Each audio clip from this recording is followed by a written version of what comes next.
AI Vision News. International focus intensifies on Rafah amid rising tensions and humanitarian crisis. May 30, 2024.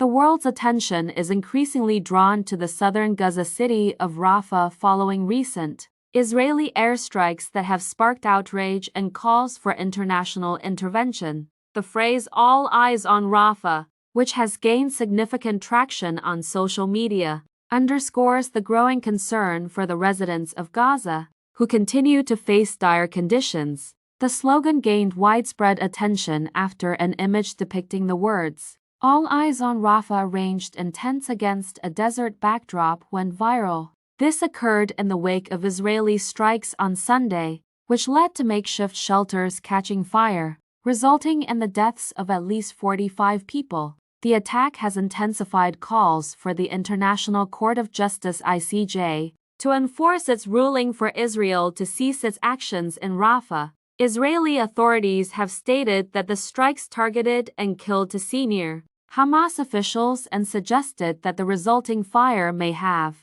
been due to an explosion at a nearby Hamas weapons depot. By Wednesday, the "All Eyes on Rafah" slogan had amassed tens of millions of views online. Prominent figures such as model Bella Hadid, comedian Celeste Barber, actor Aaron Paul, and Bridgerton star Nicola Coughlan have shared the image, primarily through Instagram stories.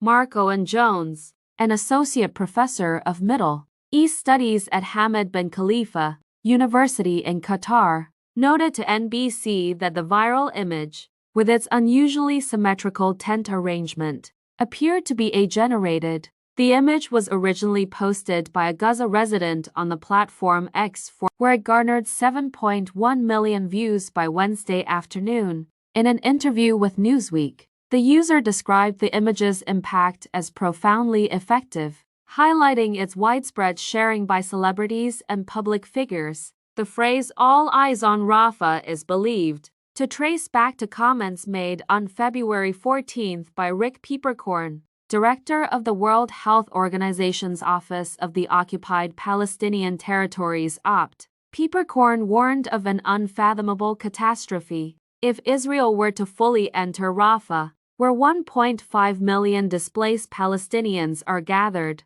His comments came amid ongoing ceasefire negotiations mediated by Egypt, the US, and Qatar. Since then, the phrase has been echoed by numerous organizations, including Save the Children Oxfam, the Jewish Voice for Peace, and the Palestine Solidarity Campaign. It has also become a rallying cry at protests in cities such as Paris, London, New York City, and Los Angeles, following Hamas's attacks on Israel on October 7, which resulted in 100 deaths and 250 hostages taken.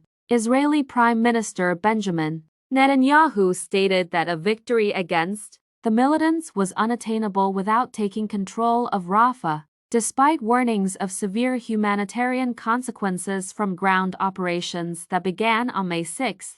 Israel has proceeded with its military actions. Health officials in Gaza report that at least 35,000 people have died in the ongoing 7-month conflict. Kate Phillips-Barassis, Mercy Corps' Vice President of Global Policy and Advocacy, highlighted the dire conditions in the Al-Mawasi region north of Rafah. She described the situation as harrowing, with residents lacking electricity, water and sanitation, and living in overcrowded, worn-out nylon tents. The Rafah incursion has brought the devastating humanitarian fallout we predicted and feared, Phillips-Barassis told Newsweek. The humanitarian crisis continues to escalate, demanding urgent global attention and action. AI Vision News will continue to monitor this developing story